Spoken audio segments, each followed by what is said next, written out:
자, 이 전문가님부터 말씀 좀 들어보죠. 오늘 탑3 어떻게 좀 준비하셨습니까?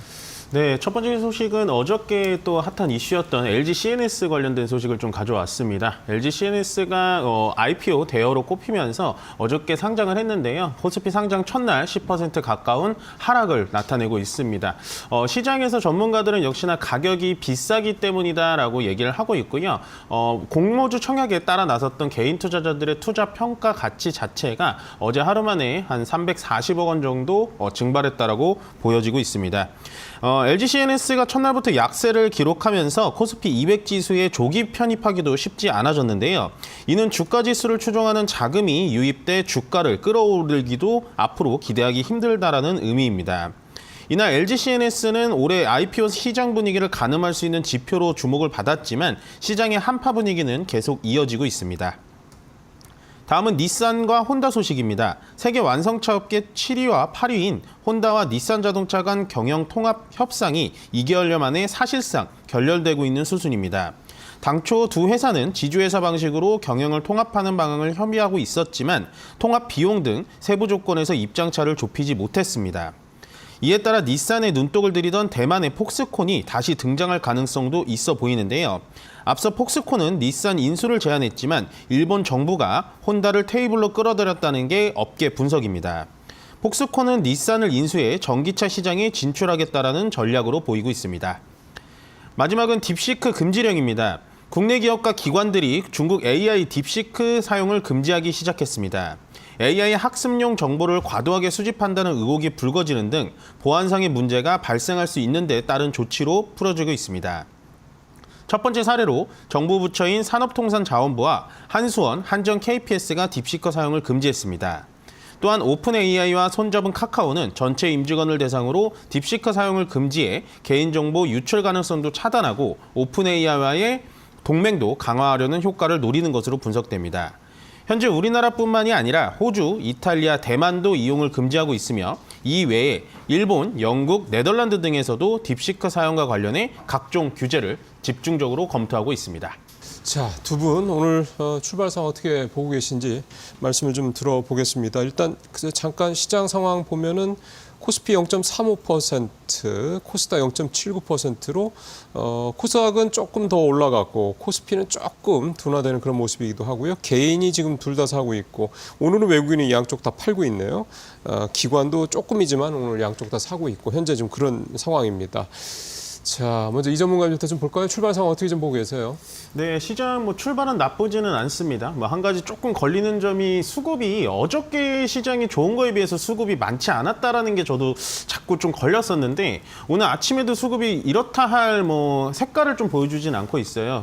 지금 시장 그러니까 2,516포인트까지 가고 있긴 한데 하단은 2,450포인트에서 한 2,400포인트 잡아놓으시면 될 것 같고 2,500포인트를 뚫었다고 해서 2,600포인트를 바로 가느냐라고 한다면은 그거에 대해서는 좀 찬성표를 던지기가 힘듭니다. 만약에 지금 2,500포인트에서 2,600포인트로 위쪽으로 좀 올라간다면 외국인의 수급들이 좀 전체적으로 좀 들어와야 될 것 같아요.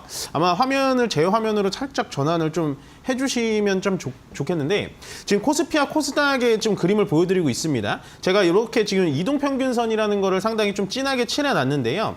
빨간색부터 요 보라색까지 보시면 되는데 이제 보라색은 121선입니다. 현재 코스피는 지금 보시면 5일선, 21선, 60일선을 다 깔고 가는 정배열 초입, 그러니까 상승 초입에서 시동을 좀 걸고 있어 보이기는 해요. 그런데 여기서 가장 마침표를 찍어줘야 되는 게 뭐냐? 외국인들의 수급이 들어와야 된다라는 겁니다.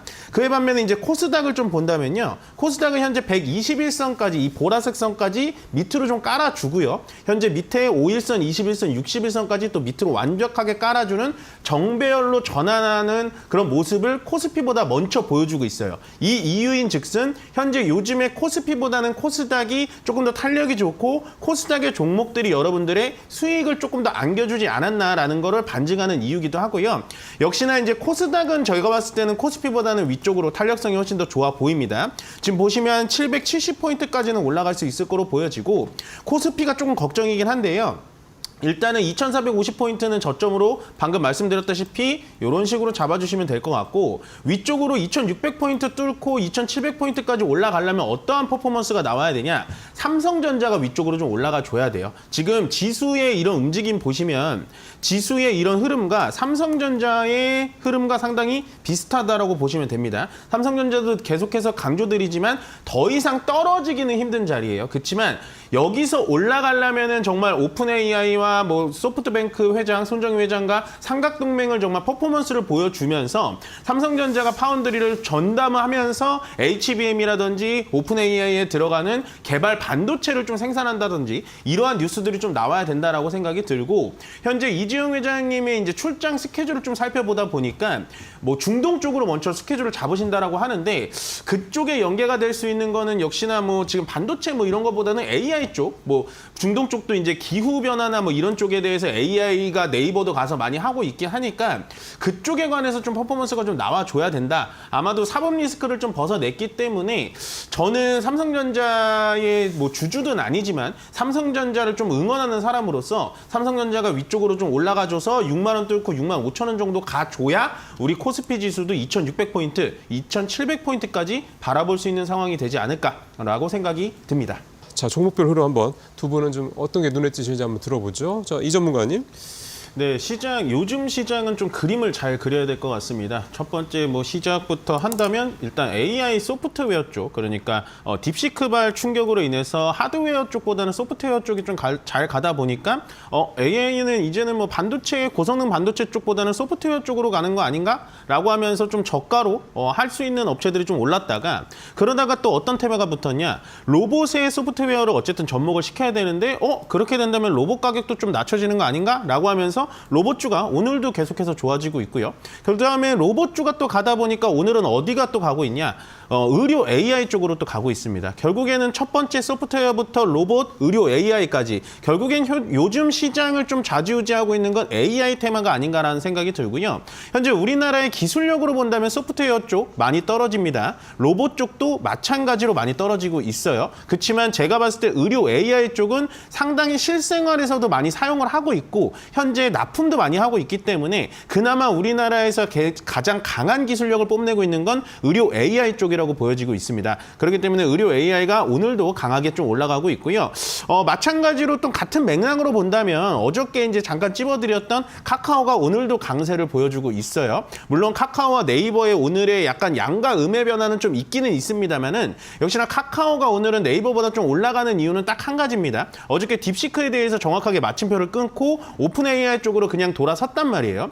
참 아이러니한 게 오픈 AI의 샘 올트먼 회장과 악수를 하는 날은 카카오가 2% 내지 빠졌습니다. 그래서 그 다음 날부터 계속해서 연이은 상승세를 보여주고 있는데요. 이번에 카카오가 이번 전고점을 좀 넘어준다면 추가 상승은 충분히 가능하다고 보여주고 아마도 카카오는 위쪽에서 좀 물리신 분들이 많으실 텐데 이번 기회에는 좀 어느 정도 상승 모멘텀이 충분히 있지 않을까라는 생각이 들고요. 결국에는 네이버는 자체 LLM 모델이 있는 거고 카카오는 자기네 모델 개발을 중단을 하고 외부에서 소싱을 받아가지고 하겠다라고 길이 상당히 엇갈립니다. 다만 카카오는 카카오톡 내지 뭐 이쪽에서 이제 수익을 좀 내는 거고 네이버는 네이버 쇼핑이라든지 웹툰이라든지 뭐 이런 사업체가 굉장히 많거든요. 라인이라든지. 그렇기 때문에 조금은 다르게 보셔야 되는 건 맞는데 네이버가 오늘 떨어지고 카카오가 올라간다고 해서 카카오가 더 좋다라고 말씀드리긴 좀 어렵습니다. 현재 기술적인 분석으로 봤을 때는 네이버가 조금 더 정배열로 되게 안정적이게 올라가고 있기 때문에 네이버 카카오는 어제에 이어서 계속해서 눈여겨보시는 게 좋을 것 같고요.